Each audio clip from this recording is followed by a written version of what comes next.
सुप्रभात, नमस्कार। आज वीरवार का दिन है, आज गुरुवार का दिन है। गुरुवार के दिन हम लोग उपनिषदों का अध्ययन करते हैं। आजकल हम तैत्तिरीय उपनिषद का अध्ययन कर रहे हैं, जिसके हम शिक्षावल्ली को समाप्त कर चुके हैं। और आजकल हम ब्रह्मानंद वल्ली हमने शुरू किया पिछले सप्ताह से। पिछले सप्ताह हमने ब्रह्मानंद वल्ली का प्रथम अनुवाद पढ़ा।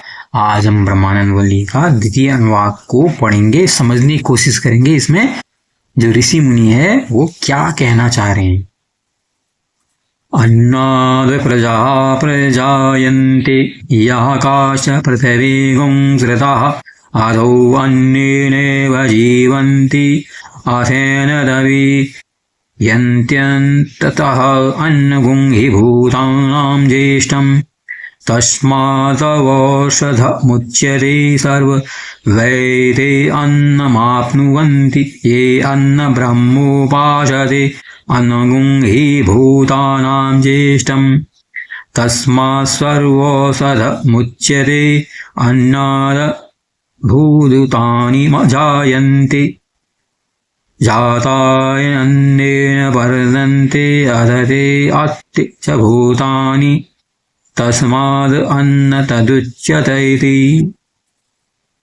इस मंत्र में अन्न की महिमा का वर्णन किया गया है।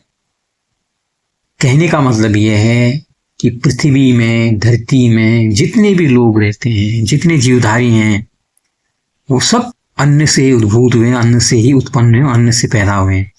अन्न के परिणाम स्वरूप ही रज और वीर से ही उनके शरीर बने और उत्पन्न होने के बाद अन्न से ही उनका पालन पोषण भी होता है। जो बड़े होते हैं ना, शरीर का विकास होता है वो अन्न से ही होता है। अतः अन्न से ही वे जीते हैं और फिर अंत में अन्न में ही, अन्न उत्पन्न करने वाली पृथ्वी में ही विलीन हो जाते हैं।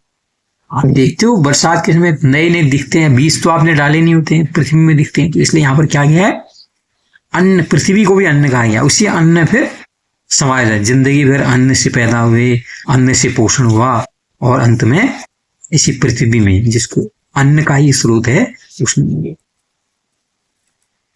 अर्थात समस्त प्राणी के जन्म, जीवन और मरण स्थूल शरीर के संबंध से ही होते हैं और स्थूल शरीर अन्न से उत्पन्न होते हैं।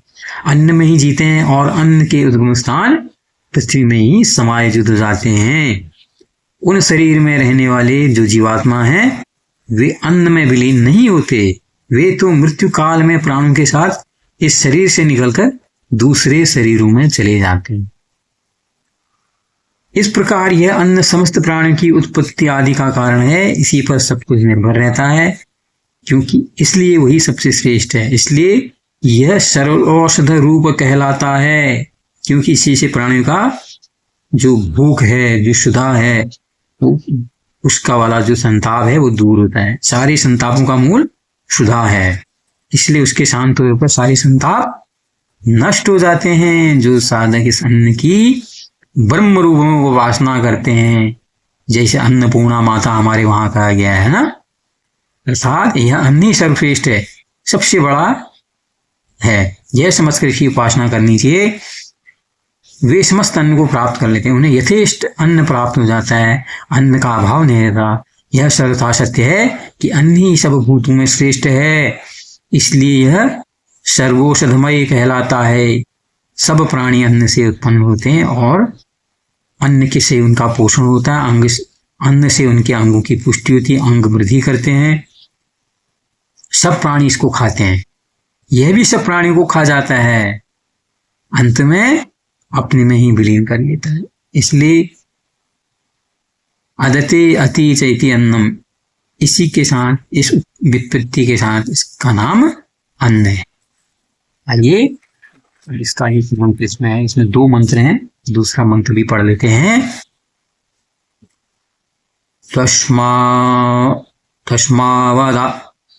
तस्मादन्न रसमयादन्योऽन्तर आत्मा प्राणमयः तैनैष पूर्ण शवा एष पुरुषविद् एव तस्य पुरुषविदतामन्वयं पुरुषविदः तस्य प्राण एव शिरः व्यानो दक्षिणवक्षः अपान उत्तर पक्ष आकाश आत्मा पृथ्वी पुच्छं प्रतिष्ठा तदत्पये श्लोको भवति।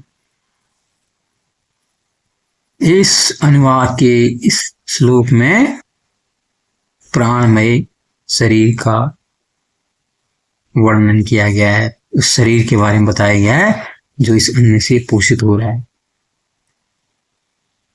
पूर्वोक्त अन्न के रस से बने हुए स्थूल शरीर से भिन्न उस स्थूल शरीर के भीतर रहने वाला एक और शरीर है जिसका नाम प्राणमय है। जो प्राण है, जिससे चेतना है, जिसी से भाव है, जिसी से पता लगता है आदमी जी रहा है मर रहा है, उस प्राणमय से यह अन्नमय शरीर पूर्ण है। अन्नमय स्थूल शरीर की अपेक्षा सूक्ष्म होने के कारण प्राणमय शरीर इसके अंग प्रत्यंग में व्याप्त है। आप देखो, उंगलियां हिलती हैं, हाथ पैर हिलते हैं, आप बोल रहे हो, कानों से सुन रहे हो, तो ये प्राणों की वजह से है। प्राण जब चले जाते हैं तो सारे अंग बेकार हो जाते हैं। फिर कान सुनना बंद कर देते हैं, नाक सूंघना बंद कर देती है, आंखें देखना बंद कर देते हैं।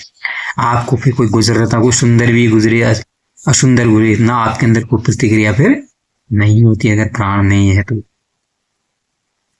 वह प्राणमय शरीर भी पुरुषी के आकार का, अन्नमय शरीर की पुरुषाकारता प्रसिद्ध है, क्योंकि इसमें अनुगत होने से प्राणमय शरीर भी पुरुषाकार कहा जाता है। उसकी पक्षी के रूप में कल्पना इस प्रकार है, प्राण ही मानो उसका सिर है। शरीर के अंगों में मस्तक श्रेष्ठ है। इस प्रकार पांचों प्राणों में मुख्य प्राण ही सर्वश्रेष्ठ है। हाँ, बायां हाथ, दाहिना हाथ जो है वो पंख की तरह है।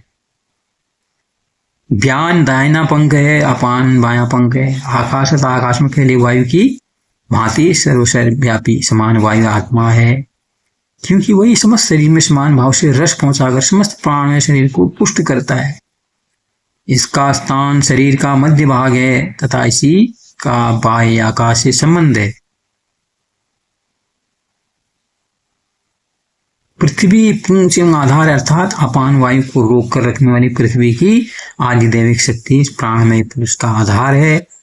इसका वर्णन भी प्रश्न पुस्तक में भी इसका वर्णन आता है।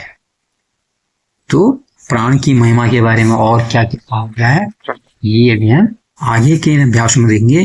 किस तरह से कितने बढ़िया तरीके से बताया है कि सब कुछ जो है अन्न ही है, अन्न से ही जन्म ले रहा है, अन्न से ही सब कुछ पोषण हो रहा है, अन्न से ही अंगों की वृद्धि हो रही है। और अन्न जो है वही अन्न है लास्ट में, जो धरती रूप अन्न है, उस अन्न में इसका विलीन भी हो जा रहा है, समापन हो जा रहा है। और दूसरे में बताया रखा है जो अंदर प्राण है वो मेन है। शरीर तो बढ़ जाएगा ठीक है, लेकिन जब तक प्राण नहीं होंगे तो उसके बाद कोई प्रतिक्रिया नहीं हुई। शरीर तो फिर पुतले के समान है। पुतले में जान किस चाहिए? प्राणमय कोश चाहिए, प्राणमय शरीर चाहिए, तो वो महसूस होता है। अगर आपको नीचे उंगली में दर्द हो रही है तो आपको महसूस हो जाता है, सर के बाल भी खड़े हो जाते हैं। तो इसका मतलब यहाँ पर ये भी कह रहे हैं उपनिषद कि जो पूरा शरीर ही है उसी का आकार प्राण ले लेता है। पुरुषाकार में जो कह रखा है यहाँ पर उन्होंने, इस शरीर के आकार के समान ही उस प्राणमय शरीर का भी विस्तार हो जाता है। ये थे आज का ब्रह्मानंद वल्ली का द्वितीय अनुवाद। अगले हफ्ता तृतीय अनुवाद बनेंगे ब्रह्मानंद वल्ली का, तैतरीय उपनिषद का। बहुत बहुत जुड़ने के लिए नमस्कार। आपका दिन शुभ।